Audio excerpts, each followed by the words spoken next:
Hello, hello, beautiful beings of light. This is Belinda Pearl, and welcome to this oracle reading. This is a week before, or just over a week before the new moon Scorpio. And one thing to remember about what's going to happen with this new moon Scorpio is that Uranus, the great awakener, is going to be opposite.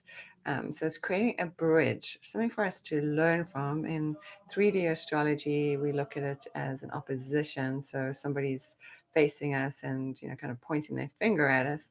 Whereas in 5D, we kind of look at it as a bridge. What is this bridge being offered to you? So new moons represent that place of new beginnings. Scorpio represents that place of our deep, darker places within inside of ourselves. It's also our relationships as well in the world, our deeper relationships, our more passionate relationships. It also invokes that part of our the esoteric side of our beingness.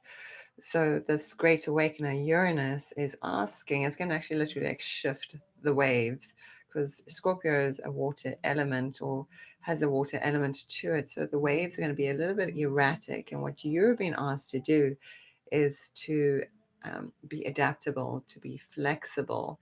So as things show up in life, is go, oh, okay, that's how it's going to go. And it's probably going to be something that's so unexpected. Now, you can either take it from a place of like stress, tension, anxiety, or you can see it as a great opportunity that you've been woken up in this deep, dark place of yourself, in the deepest, darkest place of your psyche, is being asked to wake up.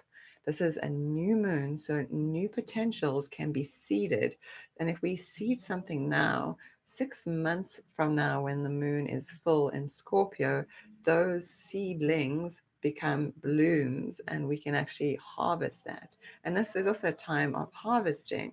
So we are reaping all the benefits of everything that we've sown over the last year. So it's time to take a look at, see the lay of the land, see what you have sown.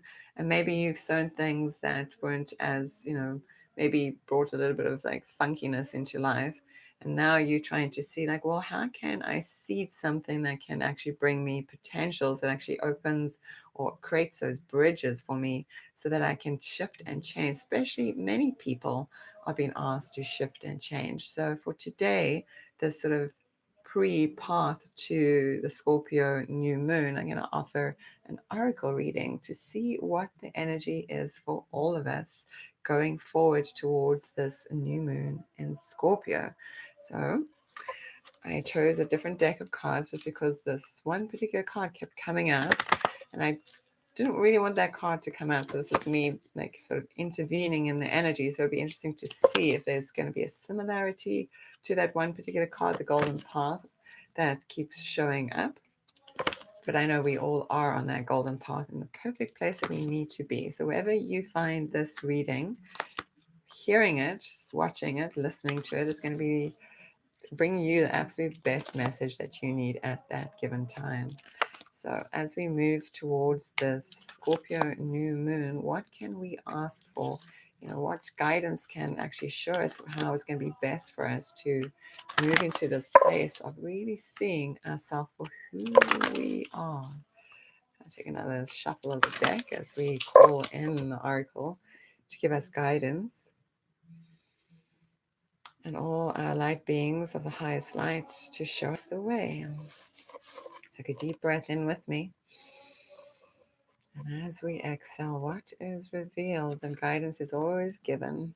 So it says goddess of knowledge, and she holds with her this beautiful orb or this sphere of this, like almost like looks like appetite in her hands, a crystal called appetite, which really helps us invoke that place of our intuition, our guidance. And there is this Tejas here, right at her third eye, I showed you there, where she's having her intuition ignited. So this gateway is asking us to really go to a place of imagination and intuition that says goddess of knowledge. So Einstein says that intuition is far more important than knowledge, because at the bottom of the card it says trust your intuition. So knowing that everything that you know in life, let's take a moment to step outside of our knowing and open our intuition, our inner guidance to see what is actually being asked for us.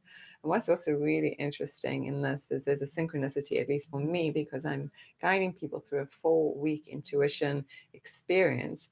And I always get into that place of like, what should I teach them to know? Or should I really teach them to really be in this place that can amplify their intuition, really move from that place of guidance and intuition versus move from that place of our knowingness? And there's these calculations or these sort of cosmic calculations, if you will, that's happening around us, kind of outside of our knowing field, but it's in our field. So it's helping us to move into something that we're even not even aware of. So this is this guidance to allow your imagination, your intuition to really guide you to let go of the knowingness and move into this place where you can truly trust in your heart's essence. It says start to apply what you already know.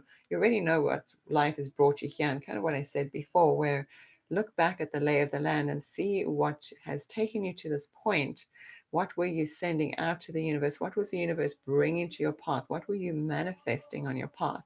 At this new moon, how can we go into this place? Because it is a dark moon and it's Scorpio, asking us to go deep within inside of ourselves, to illuminate the mind from within, to let go of the things that, our mind spaces, our mindsets that keep us manifesting things that are the things that we don't really want to create in life, that creates a little bit of a funk.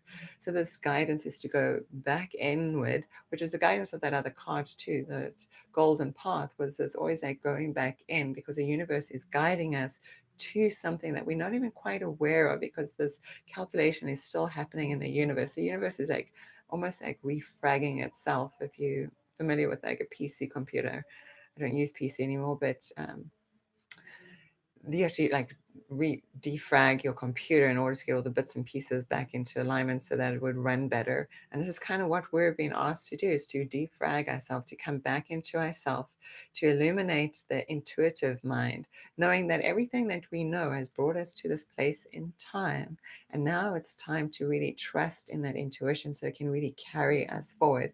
And I know even though I teach intuition every day, I always anoint myself with listening to my intuition, because there's many times when I don't want to listen to it because ego tells me to do something else. And this is what it is. We're stepping outside of that ego field so we can come into a place of our intuitive mind space. And so this is an invitation for you to really start to trust your intuition and move into that place. Look inside of the third eye space and illuminate it with this beautiful Tejas flame, so that you can actually start to ignite and evoke your intuition to be that guide that guides you every day, so that you're moving from that place of intuitive guidance and not from that place of just the knowing mind, the sort of lower mind that wants to calculate things and has done things already in such a prolific way in the world. Um, so let's move into our place of our intuition, our guidance. This is the Oracle. So she likes to share with you what is highest guidance, so that we can all, as a collective, start to move into a higher space, a higher vibration. So if you're on a path of ascension, this is guidance for you to really move into that place of not calculating what it is, the steps that you need to do to ascend, but rather step into a place of the unknowingness. Even though it says goddess of knowing, she's asking you to trust in your intuition. So hopefully that made sense on some level. Always the words that come through is always a transmission. So I'm just here to help you receive this, so that now you can take this information with you and let it just kind of percolate through your beingness and see how that comes out into the world, versus us trying to move and do things.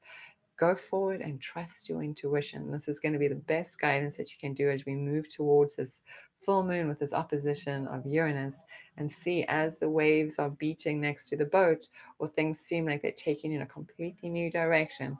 Be adaptable, be flexible. Your intuition is not linear. It's asking you to step outside of that linearity of life. So again, this is Belinda Pearl, and you can always find me at belindapearl.com. Namaste.